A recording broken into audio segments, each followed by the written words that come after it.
Hello my friends and welcome, my name is Dennis and this is the latest update from Ukraine.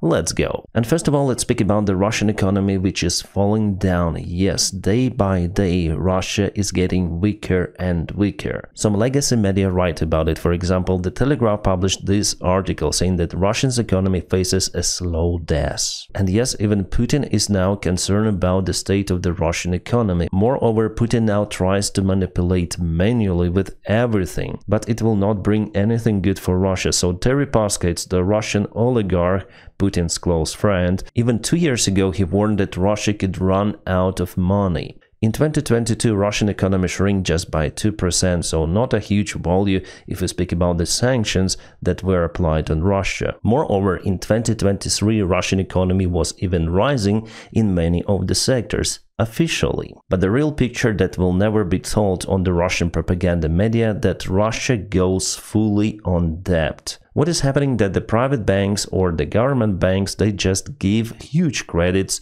to the Russian military production, and also they try to support the private sector of the Russian civilian life. So Russia is producing their military using those loans, the military that is unable to compensate the losses for the Russian army on the front lines. The Soviet stockpiles were mostly looted out by the Russian war machine, and the Russian military facilities are unable to resurrect the production of the T-62 tanks, which are quite cheap, or to provide the proper maintenance for, let's say, T-55 tanks. Because they were basically stored in a poor condition, they're rusty, and the funds which Russia should spend to restore those tanks are just crazy. It's better obviously to build a new T-72B3 tank than to restore a few of the T-55 tanks. But it doesn't matter if the tank is old or new, finally it turns to this. So the Russian war machine took the credit from the bank and they spent the funds for this rusty metal which is left somewhere in Ukraine. So even in a short-term perspective, this brings nothing good for the Russian economy. It is just spending. What Russian government does now is that they create a huge loan based on the obligations of the government, which will never be paid out because it's basically impossible to do it. Yeah, Russia creates lots of the ruble millionaires. Definitely some of those funds are coming back to the Russian economy. Like for example, if the Russian soldier is zeroed on the front line, his family receives those funds and they may spend the part of the money to buy something for the family. But still, those funds from the very beginning are the loans from the banks or just a local government budget, which is even worse. Also, if soldier goes to fight on the front lines in Ukraine, he leaves his previous job in Russia. For example, he was electrician, welder, IT specialist, but he himself, for example, got lots of the loans and he decided to pay everything back at once. That's why he sold this billboard and decided to sign the contract with the Russian army, as he initially been told just for 1 year, but then he went to the recruitment center. They've told him that the contract lasts for at least 3 years. And just imagine the chance for that Russian soldier to return back alive. Also, by leaving his previous job, that new Russian soldier created a shortage of the qualified personnel, because many of those welders, electricians, they're really qualified, but with the salaries they received in their jobs, they couldn't sustain their normal living.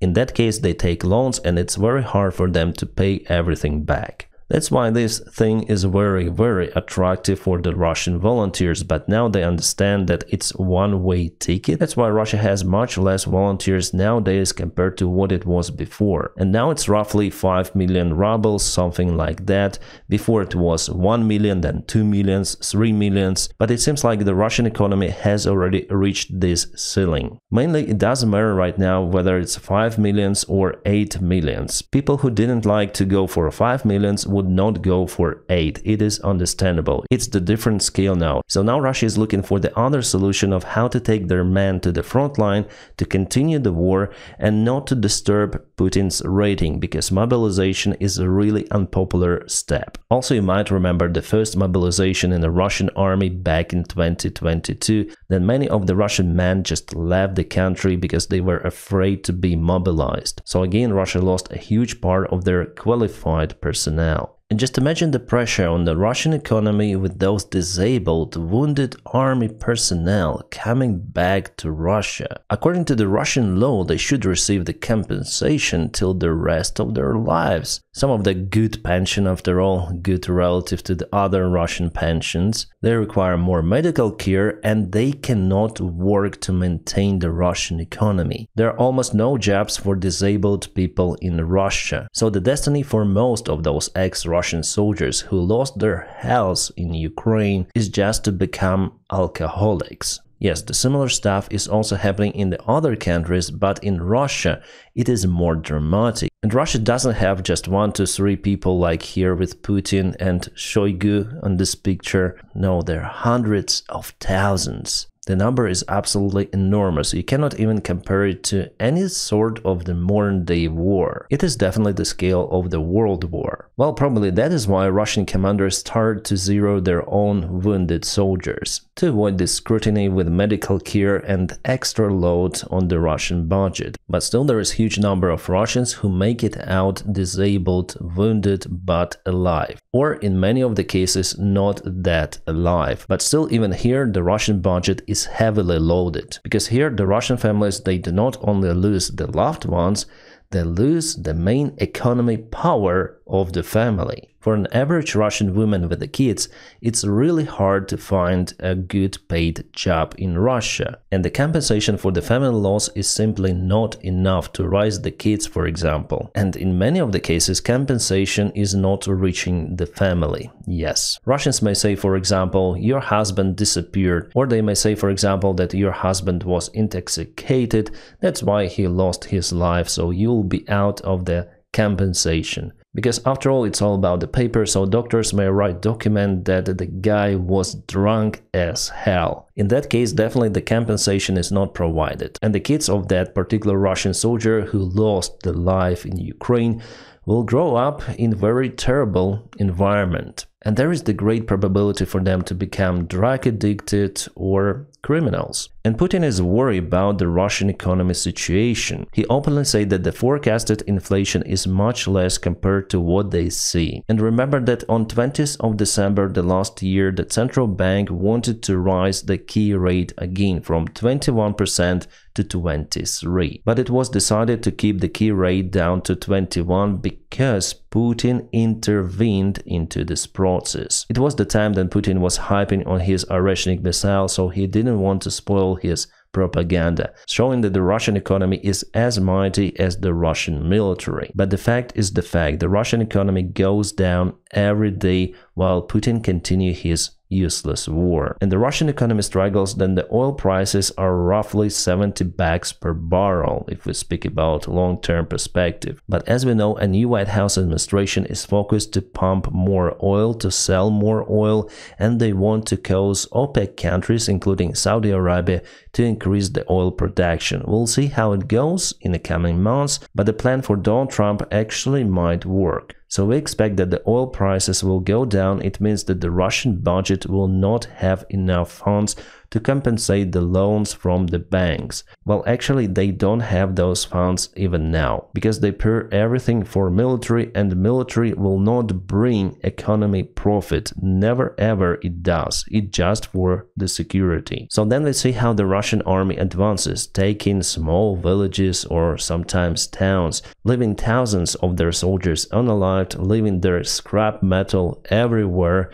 It is not winning. It is called a slow, gradual destruction of the Russian economy. Well, you may say that Ukraine has the same issue, but Ukraine still has the support from the allies. And yes, Ukraine also has a debt, but Ukraine has the prospects for the integration into the European Union, for example, which will potentially open a new markets for Ukraine. Ukraine is not the isolated country, and Ukraine has lots of the natural resources. Yeah, Russia also has, but the markets for for Russia in European Union in West are basically closed. And recently Ukraine cut the gas supplies from Russia to Europe. It was a very major step to hurt the Russian economy even more. Well, Russia may still sell their gas partially via the Balkan pipeline. However, that pipeline is not providing enough gas to compensate Russian Gazprom losses to pump that gas and to deliver to Europe. That's why the Russian Gazprom Corporation now is in a deep, big, huge crisis. So then you see this Fico or Orban blaming Ukraine for cutting the Russian gas transit. It is understandable that those guys work on the Russian side. It is not the interest of Hungary or Slovakia to receive the Russian gas. It is interest of Vladimir Putin to continue to support his war in Ukraine. Well, Russia exports lots of their oil through the shadow fleet, so-called shadow fleet, but recently the sanctions were applied on, so the Russian oil export is blocked in the third countries as well. Now they're trying to figure out new solutions of how to sell their oil. And the recent investigation shown that the European ship owners helped build Russia's shadow fleet. It's just business, they say, and there are lots of the schemes to help Russia to avoid sanctions. But in general, from what I see, little by little, but the Western countries cut those support cables for the Russian economy. The thing is that Russia still has the main partner, China, which is providing a very substantial military support to Russia, sending military gear, some of the vehicles even. For example, we know about the legendary China Golf cards. Also, Russia uses communication equipment. All of the radios were sent by China, and also China purchases lots of the Russian resources. However, Russia had to lower the prices for their oil and other products, because China may purchase oil from other countries without those shadow fleet schemes, so Russia had to put a lower price for China to be interested in their oil. But it is not just about oil, it's about mostly everything that Russia supplies. So China potentially may keep Russian economy floating at some level, not letting it to collapse fully, but with some time and more sanctions, even China is useless here. Putin always says that he was the one who took Russia from the crisis of 90s. But in fact, it's not like that. It was just the crisis after the Soviet Union collapse, and the markets had to have some of the time to get used to the new environment. 90s were crazy for most of the ex-Soviet Union countries, but first of all for Russia. Huge crime rates, poverty, no jobs, the currency was nothing. But after a while Russia definitely managed to handle it. But now Putin destroyed all of the Russian perspectives by starting the war in Ukraine, by trying to restoring the Soviet Empire. It's impossible to do, but Putin is a dictator. He brainwashed himself that he is unique. He is a Russian Tsar which can restore everything, pay back for the United States of America for the collapse of the Soviet Empire. We can understand that from every of his speeches. But with his actions, he turned Russia back to 90s, so banks will soon start to collapse, because they will simply be not paid by the government. Those obligations worth absolutely nothing.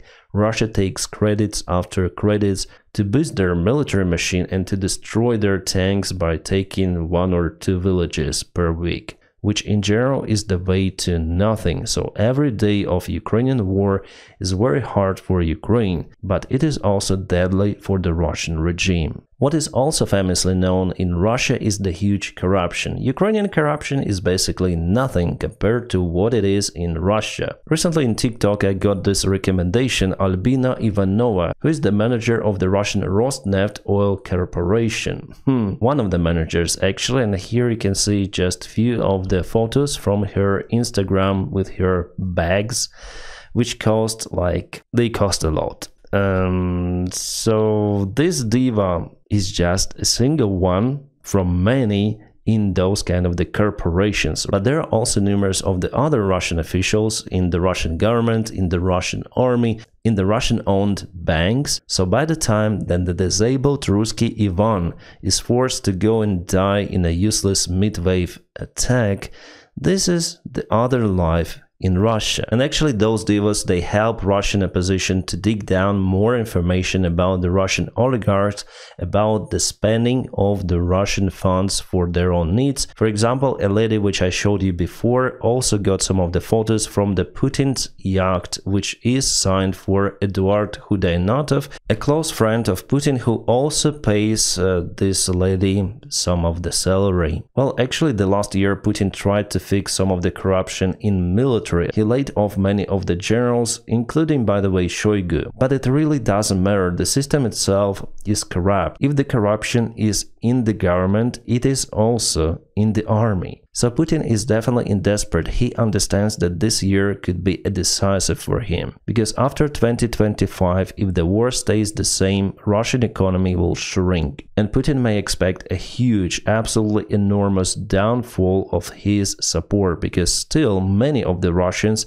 I would say majority, do support Putin. Yeah, unfortunately, the Russian society is damn sick of this chauvinism virus. But you know, Russia is not unique here. There were many of the other regimes before and will be in the future where people blindly support their leaders. You may witness the same stuff in one of the major countries out there happening from the part of the population. You may call it even a cult, right? But it's the long-lasting propaganda. Before that, propaganda was done through radio, TV, and now through social media. And that's why it's also imminent that Russia will create its own firewall. We can see that a couple of months ago, Russia successfully tested cutting off access to the global web, as it continues to build its own sovereign internet, which is as in China, by the way. So actually China here may help Russia with informational technologies to provide this stuff in reality. But at the same time, cutting off the own country from the international global access will harm the Russian economy even more. For China, well, it doesn't matter because they have absolutely crazy massive production for entire world.